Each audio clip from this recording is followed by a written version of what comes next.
कमल और विमल दो भाई हैं। दोनों एक दूसरे के सबसे अच्छे दोस्त हैं।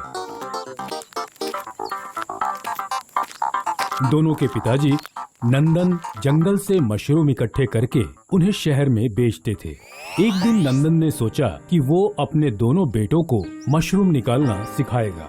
कमल, विमल, चलो आज मेरे साथ जंगल जाना है। अरे वाह!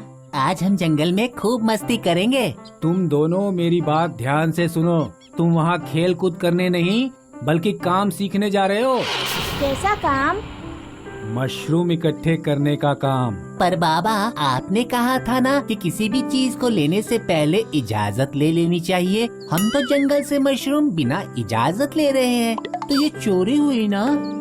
नहीं बेटा, ये चोरी नहीं है। इंसान अपने जीवन के लिए जंगल से बहुत कुछ लेता है, जैसे पेड़, जानवर, जड़ी बूटी, मधु।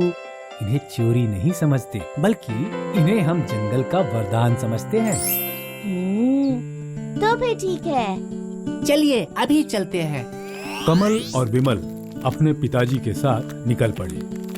कुछ ही दूरी पे उन्हें तितली दिखाई दी और मैंने तुम दोनों को बताया था कि तुम यहाँ खेल कूद करने नहीं आए हो, पर फिर भी तुम तितलियों के पीछे भाग रहे हो। पिताजी की डांट से दोनों भाई शांत हो गए। वो लोग एक पेड़ के पास पहुँचे जहाँ बहुत सारे मशरूम थे। तुम्हें बहुत आराम से मशरूम तोड़ने हैं, हाँ? ध्यान रहे मशरूम का तना बिल्कुल न टूटे। अब हम कोशिश करते हैं। तीनों ने मिलके मशरूम तोड़े। चलो अब घर चलते हैं।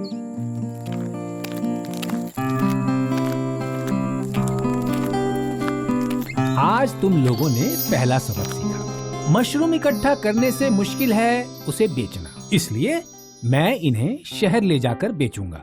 तो क्या कल हम आपके साथ शहर जाकर मशरूम बेचना सीखेंगे? नहीं, बिल्कुल नहीं। कल मैं अकेला शहर जाऊंगा और तुम दोनों घर में ही रहोगे। अगली बार मैं तुम्हें शहर ले जाऊंगा। अगले दिन नंदन शहर में मशरूम बेचने के लिए निकल पड़ा।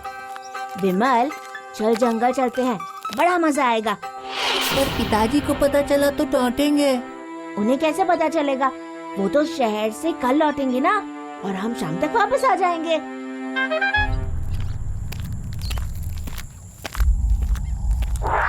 दोनों भाई जंगल पहुंचे। उन्होंने तितलियों का पीछा किया, खरगोश का पीछा किया और फिर हिरण का पीछा किया। इतनी भाग दौड़ के बाद दोनों भाई एक पेड़ के साए में सो गए।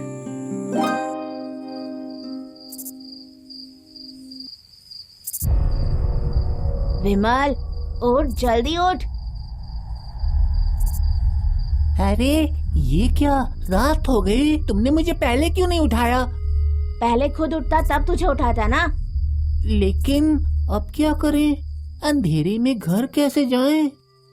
पता नहीं, लेकिन चलते हैं।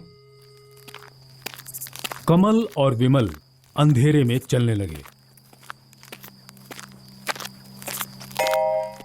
वो देख, रोशनी। शायद वहाँ कोई हो जो हमारी मदद करते। दोनों रोशनी की ओर गए और अरे ये क्या? ये तो नाग है। जिसके सर पे रोशनी का गोला है। तुम दोनों यहाँ क्या कर रहे हो? हम भटक गए। आपके सर पर ये रोशनी क्यों? मैं नागराज हूँ, नागमणि का रक्षक। नागराज दोनों भाइयों के पास जाता है और दोनों डर जाते हैं। तुम दोनों बहुत भोले हो और सरल भी। मैं तुम्हें उपहार देना चाहता हूँ। अपने पैरों के नीचे खोदो और जितने चाहो उतने सोने की मोहरें ले लो। दोनों अपने पैरों के नीचे खोदने लगे। तुम दोनों को कितनी मोहरें चाहिए? मुझे अपने दोनों हाथों में एक एक मोहर चाहिए। मुझे भी। तुम दोनों सच में बहुत निर्मोही हो। लालच नहीं है तुम्हारे मन में। याद रहे, मेरे बारे में किसी को बताना मत। और नागराज वहां से गायब हो गए। कमल और विमल घर लौट आए। तुम दोनों कहाँ चले गए थे? हम यहीं खेल रहे थे। पिताजी देखिए हमें क्या मिला। अरे बाप रे, ये तो सोने के सिक्के हैं। कमल और विमल ने पिताजी को नहीं बताया कि उन्हें वो सिक्के नागराज से मिले थे, और पिताजी ने सिक्कों को बेचकर एक दुकान खोल दी, जिससे अब उनकी आमदनी बढ़ गई। उनकी जिंदगी खुशहाल हो गई।